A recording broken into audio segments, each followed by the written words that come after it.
ይቅርታ በቅዱስ ዮሐንስ አፈወርቅ። በስመ አብ ወወልድ ወመንፈስ ቅዱስ አሐዱ አምላክ አሜን። ይቅርታ ከሰራተኞች አንዱ ካንተ 100 ቅንጣት ወርቆችን ተበደረ እንበል። ሌላ ሰው ደግሞ ከዚህ ሰራተኛ የተበደረው ጥቂት ብር ነበረው። ከዚህ ሰራተኛ የተበደረው ያ ሰውም ወደ አንተ መጥቶ ቸርነት እንድታደርግለት ለመነ። አንተም ሰራተኛህን ጠርተህ የዚህን ሰው ዕዳ ተውለት፣ ከኔ ከተበደርከው ዕዳህም ቀንስልሃለሁ ትለውና ይህ ሰራተኛ ከዚያ በኋላ በዚያ ሰው ላይ ቢጨክንና ቢከፋ ይህን ሰራተኛ ከእጅ ሊያድነው የሚችል ሰው አለን? እጅግ እንደነቀፈህ አድርገህ ቆጥረህ ብዙ ግርፋትን አትገርፈውምን? እንዲህ ብታደርግ እጅግ ፍትሃዊ ነው። እግዚአብሔርም የሚያደርገው እንደዚህ ነው። በዚያች ዕለተ ምጽአት ላይ እንዲህ ይልልሃልና፣ አንተ ክፉና ተንኮለኛ ባሪያ፣ ያንን ሰው ይቅር ብትለው ይቅርታው ያንተ ነበርን፣ ለእርሱ እንድታደርግለት የታዘዝከው ከእኔ የተበደርከውን ነበር ያልኩህ፣ ዕዳውን ብትተውለት እኔም እተውልሃለሁ ነው። በእውነት እንዲህ ይህን ሁኔታ ጨምሬ ባልነግርህም እንኳን ስለ እግዚአብሔር ብለህ ዕዳውን ትተውለት ዘንድ በተገባህ ነበር። ነገር ግን እንደ ወዳጅ ሁኜ ውለታህን ጠየቅኩህ እንጂ እንደ ጌታ አላዘዝኩህም። የጠየቅኩህ የእኔ ከሆነው ነው። ይህን ካደረግህም እጅግ በረከተ ሥጋን በረከተ ነፍስ እንደምሰጥህ ቃል ገብቼልህ ነበር። ነገር ግን ምንም ልትሻሻል አልቻልክም።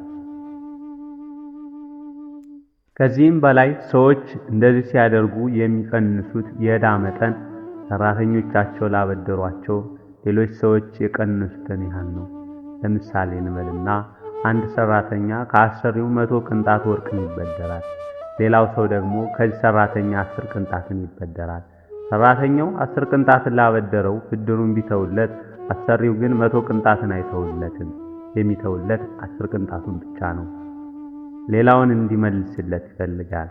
በእግዚአብሔር ዘንድ ግን እንደዚህ አይደለም። አንተ ለባልንጀራ ጥቂቱን ስትተውለት፣ እግዚአብሔር ደግሞ ዕዳህን ሁሉ ይተውልሃል። ይህስ መጽሐፍ ቅዱስ ውስጥ የት ይገኛል ካልከኝ፣ ጌታችን ስለ ጸሎት ባስተማረው ትምህርት ውስጥ አለ። ለሰዎች ኃጢአታቸውን ይቅር ብትሉ የሰማይ አባታችሁ እናንተን ደግሞ ይቅር ይላችኋልና እንዲል በማቴዎስ ወንጌል ምዕራፍ 6 ቁጥር 14። በ100 ዲናርና በ1000 መክሊት መካከል ያለው ልዩነት ያህል ለሰዎች ምን የምንለው ዕዳና ከእግዚአብሔር ይቅር የሚባልን ዕዳ አይነጻጸርም። እንግዲህ 100 ዲናርን ዕዳ ይቅር ብሎ 1000 መክሊትን የሚቀበል ሆኖ ሳለ ይችን ጥቂት ዕዳስ እንኳን ይቅር ሳይል ጸሎቱን በራሱ ላይ የሚያደርስ ይህ ሰው የማይገባው ቅጣት እንደምን ያለ ቅጣት ነው። ምክንያቱም እኛ የበደሉን ይቅር እንደምንል በደላችንን ይቅር ብለን ከጸለይን ድረስ፣ አንተ ግን ከዚያ በኋላ ይቅር የማትል ከሆነ እግዚአብሔር ምሕረቱን ወይም ቸርነቱ ሁሉ እንዲያረቀብህ ካልሆነ በቀር ሌላ ምንም እየለመንከው አይደለም። እኔ ይቅር በለኝ ብቻ ነው እንጂ የበደሉኝን ይቅር እንደምል በደሌን ይቅር በለኝ ብዬ አልጸልይም የሚል ሰው ደግሞ ታዲያ ይሄ ምንድን ነው? አንተ እንዲህ ብለህ አትጸልይም፣ እግዚአብሔር ግን እንዲያደርግም ይቅር የሚል አንተ ይቅር ስትል፣ ይህም ከዚያ በኋላ እንዲህ ብሎ ግልጽ አድርጎታል። ለሰዎች ኃጢአታቸውን ይቅር ባትሉ የሰማይ አባታችሁ ኃጢአታችሁን ይቅር አይላችሁም። ማቴዎስ ወንጌል ምዕራፍ 6 ቁጥር 15። ስለዚህ ጸሎትን ሙሉ ባትደግመውም ወይም ዕለት ዕለት እንደዚያ ብለህ ስትጸልይ ፈርተህ ከባልንጀራ ጋር እንድትታረቅ ብሎ እንድትጸልየው ባዘዘ መንገድ ሳይሆን ቆርጠህ ብትደግመው እንኳ ደገኛ መንገድ ነው ብለህ አታስብ። ብዙ ጊዜ ለምኜዋለሁ፣ ተማጽኜዋለሁ፣ ማልጄዋለሁ፣ ይታረቀኝ ግን አልቻለም ብለህ አትንገረኝ። እስክትታረቀው ድረስ በፍጹም አታቁም። ጌታችን ሲናገር መባህን ትተህ ሂድ ወንድምንም ለምን አይደለምና ያለው፣ ሂድ ታረቅ ነው ያለው። ማቴዎስ ወንጌል ምዕራፍ 5 ቁጥር 24። ስለዚህ ምንም እንኳን ብዙ ጊዜ የለመንከው ቢሆንም እስክታሳምነው ድረስ ግን ይህን ማድረግን አታቋርጥ። እግዚአብሔር ዕለት ዕለት ይለምናል፣ እኛ ግን አንሰማውም። ሆኖም አልሰሙኝም ብሎ መለመኑን አላቋረጠም። ታዲያ አንተ ባልንጀራህን ለመለመን ትታጀራለህን?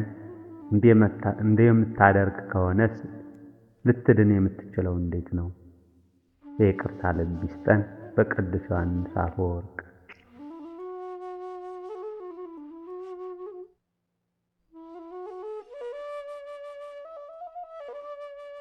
በአካለ ሥጋ የሞተን ሰው መመለስ እንደማንችል እያወቅን ከልባችን የምናለቅስ ከሆነ የመዳን ተስፋ ያለውንና በነፍሱ ለሞተ ለኃጢአተኛ ሰው አለማለቀሳችን እንደምን ያለ ስንፍና ነው! ቅዱስ ዮሐንስ አፈወርቅ። ፀሐይን የምትለብሽ የብርሃን ልጅ ቅድስት ድንግል ማርያም ከክፉ ከሄሮድስ ዘንድ ልጅሽን ባሸሸ ጊዜ የደረሰብኝን ችግር ጨረቃን የሚጫሙ እግሮችሽ በመንገድ ብዛትና በአሸዋ ግላት እንደጎበጎቡ ሲሰማ ሰው ይቅርና ድንጋዩን ባለቀሰ ነበር። ሰቆቃወ ድንግል።